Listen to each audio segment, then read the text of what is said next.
Assalamualaikum Ustadz. Waalaikumsalam. Ustadz, kebetulan saya kan ibu rumah tangga, full time mom ya di rumah aja gitu. Dulunya bekerja Ustadz.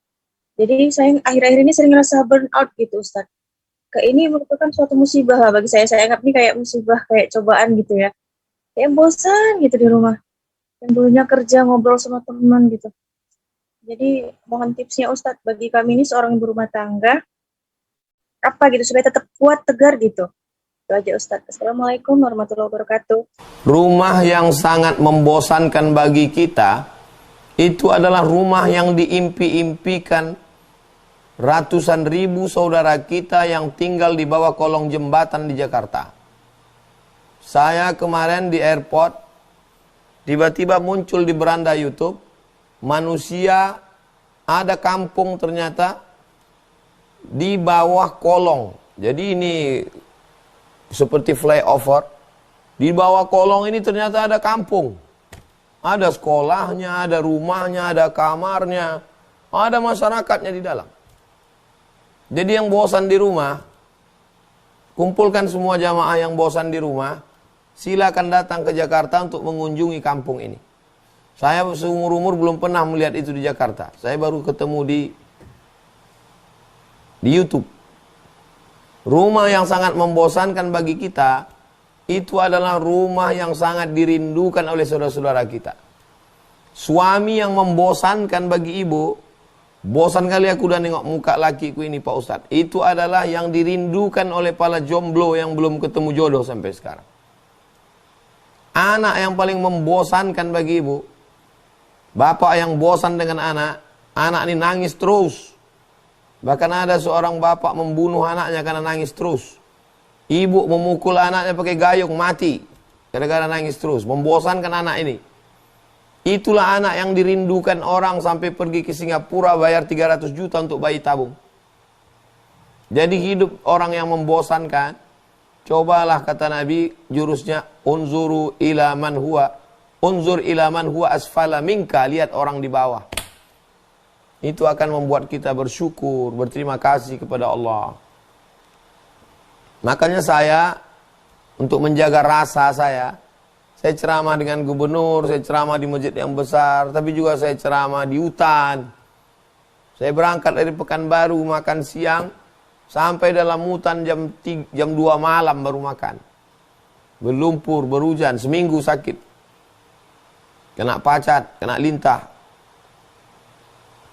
Jadi, kenapa kita perlu bersusah-susah? Supaya kita menghargai senang. Kan udah sholat Ustadz, saya udah ngaji. Kok saya bangkrut, kok saya susah, kok saya kehilangan, kok saya sakit. Jadi cara berpikir kita salah. Semua berawal dari cara berpikir yang salah. Kalau sehat nikmat, kalau sakit laknat, kalau kaya nikmat, kalau miskin laknat. Fa'amal insanu idza mabtalahu rabbuhu fa'akramahu wa na'amahu fayaqulu rabbi akraman. Ada manusia ini kalau dikasih nikmat, senang, kenyang, tenang, Tuhan memuliakan aku. Wa amma adapun manusia ini idza mabtalahu rabbuhu faqudira alaihi rizquhu fayaqulu rabbi ahanan. Ketika rezekinya disempitkan, dibuat dia agak susah dikit, apa kata dia? Tuhan menghinakan aku. Kalla, cara berpikirnya tidak begitu. Cara berpikirnya tidak begitu. Kaya itu bisa jadi nikmat, tapi juga kaya bisa jadi laknat. Miskin bisa jadi laknat, tapi juga bisa jadi rahmat. Sehat itu bisa jadi nikmat, tapi sehat juga bisa jadi laknat. Sakit bisa jadi laknat, tapi sakit juga bisa jadi rahmat. Kapan sakit jadi rahmat? Kalau kita sadari bahwa dengan sakit itu dosa kita diampunkan Allah.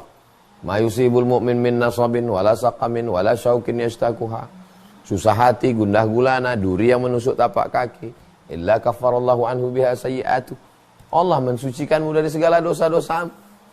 Dosa saya apa? Saya enggak ada buat dosa. Ya ketika kau merasa enggak berdosa itulah dosamu. Tetangga saya enggak sholat, sehat-sehat aja. Saya yang sholat kok sakit. Kawan saya itu enggak sholat, kaya, dia rumahnya besar, mobilnya bagus. Saya sholat, kredit aja susah bayarnya. Gimana nih Pak Ustadz? Jadi manusia ini semuanya berawal dari salah pikir. Karena salah pikir akhirnya salah ngomong. Karena salah pikir akhirnya salah berbuat, salah. Akhirnya beragama pun salah. Melihat Allah pun salah, melihat Nabi pun salah. Apalagi melihat Ustadz. Melihat kita semua salah, karena salah berpikir. Jadi hubungan kita dengan Allah itu dua. Yang pertama husnuzan. Kita udah sholat, kita udah hijrah. Maka kita selalu berhusnuzan kepada Allah. Yang kedua, ridha. Ridha menerima ketetapan Allah Subhanahu wa taala. Merenung, beribadah, Allah segarkan pikiran kita, Allah fresh, Allah tunjukkan hikmah-hikmahnya. Kamu dulu aku buat begini, ini hikmahnya. Yu'til hikmata man yasha, Allah tunjukkan hikmah pada siapa yang dia kehendaki. Wa man yu'tal hikmata faqad utiya khairan katsira. Siapa yang diberikan hikmah, dia sudah diberikan kebaikan yang amat sangat banyak. Siapa yang diberikan harta, dia sudah diberikan kebaikan yang banyak. Enggak. Siapa yang diberikan jabatan, dia sudah diberikan kebaikan. Enggak. Karena jabatan bisa menjadi rahmat, bisa menjadi laknat. Harta bisa menjadi rahmat. Kapan mobil itu jadi rahmat? Ketika dia dipakai pengajian, bawa keluarga ke masjid. Tapi bisa jadi laknat. Kapan uang itu menjadi rahmat? Jadi cara pandangnya dibenarkan.